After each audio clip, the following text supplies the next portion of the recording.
भागवत की कथा में आता है उतना कहीं नहीं आनंद आता है। सुख शास्त्र कथायाश फलम समता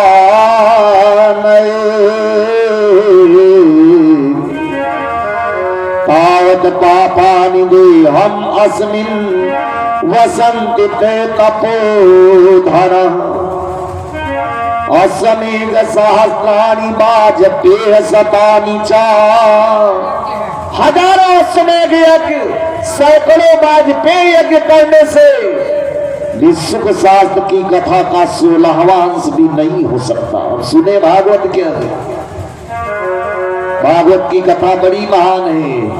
हजारों अश्वमेघ सहस्राणि हजारों अश्वमेघ यज्ञ वाजपेय शतानि च सैकड़ों वाजपेय यज्ञ करने से भी सुख शास्त्र कथाया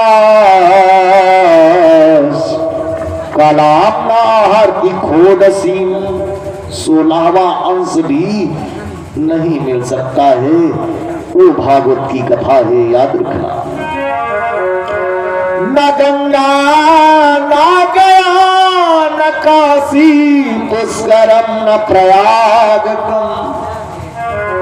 इन दिनों सहजन मारी में सारे तीर्थ विराजमान है, कहीं जाने की जरूरत नहीं है क्योंकि सारे तीर्थ तो यही आ जाते। ना गंगा ना गया काशी पुष्करम न प्रयागकम सुख शास्त्र कथायास फले न समता नहीं।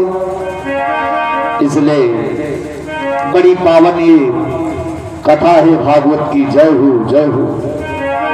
और इतना ही दुर्लभ है वह कथा लोके श्रीमद् भागवतोद्भवा। लोके माने संसार में, दुर्लभे माने दुर्लभ है। संसार में भागवत की कथा मिलना दुर्लभ है। कोटि जन्म समुत्थान पुण्यनेव तुलभते। करोड़ों करोड़ों जन्मों का पुण्य मिल जाता है जीव को।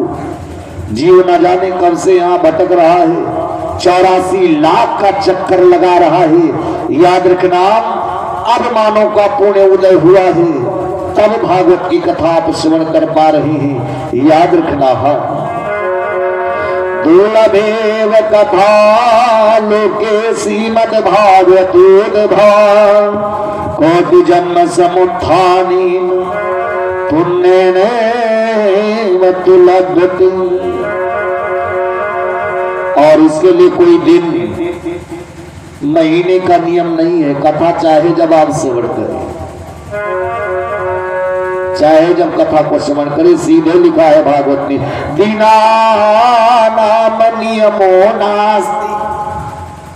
नास्ति माने नहीं है, दीना नाम दिनों का, नियमों माने नियम। पूछा था ना अभी, नारद जी ने सनकादिक ऋषियों से इस कथा को कितने दिनों में सुने, कहाँ सुने, सारी चीज बता रहे हैं। जगह भी बताया और बता रहे हैं। दिनों का कोई नियम नहीं है। दिनानाम नियमो नास्ति सर्वदा श्रवणम मतम। सर्वदा माने हमेशा सुना जा सकता है। और इसे सत्य भाषण ब्रह्मचर्य पालन पूर्वक हमेशा सुनना श्रेष्ठ माना गया है। जितने दिन भागवत की कथा हो, ब्रह्मचर्य का पालन करना चाहिए, तब ज्यादा पुण्य फल मिलता है। सत्येन ब्रह्मचर्येण सर्वदा श्रवणं मतम्। असत्य कलौ विशेष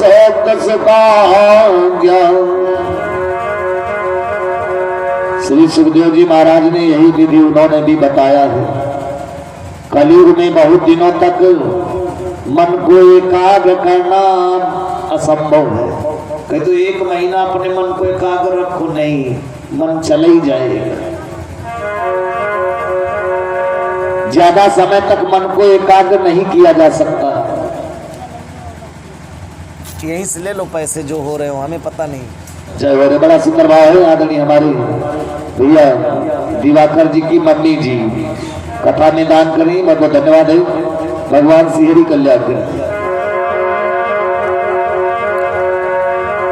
सुखदेव जी ने जो विधि बताई है वो बता रहे हैं, जान लेना चाहिए। कलयुग में बहुत दिनों तक मन को एकाग्र रखना बड़ा मुश्किल काम है,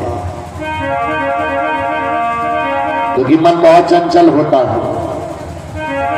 इसके लिए सप्ताह की विधि इसीलिए बताई गई है, नहीं ज्यादा दिन मन कब्जे में रखो तो 7 दिन तो किया जा सकता है।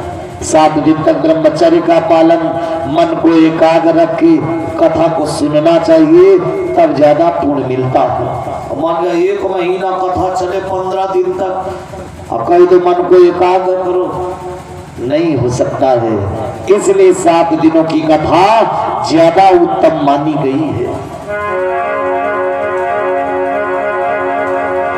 श्रद्धा पूर्वक कभी भी कथा श्रवण करने से अथवा माघ के महीने में श्रवण करने से जो फल प्राप्त होता है, वही फल श्री सुखदेव जी महाराज ने सप्ताह श्रवण में निर्धारित किया है।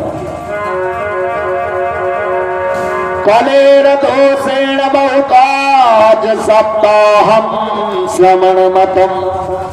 साप्ताहिक श्रवण विधि बहुत उत्तम है। जय हो। जो फल तप योग समाधि से नहीं प्राप्त हो जाता है, कलिकाल में साप्ताहिक भागवत कथा सुनने से सहज ही मिल जाता है, सहज ही प्राप्त हो जाता है। साप्ताह श्रवण यज्ञ से बढ़कर है, व्रत से बढ़कर है, तप से बढ़कर है, योग से बढ़कर है, यहाँ तक कि ध्यान ज्ञान से भी बढ़कर है। इसकी विशेषता का कहाँ तक वर्णन करें, ये सभी से बढ़ चढ़ कर है। बोलिए सच्चे दरबार की जय। अब सौनक जी ने कहा, सूत जी ये तो आपने बड़ी आश्चर्य की बात कही है, अवश्य ही ये भागवत पुराण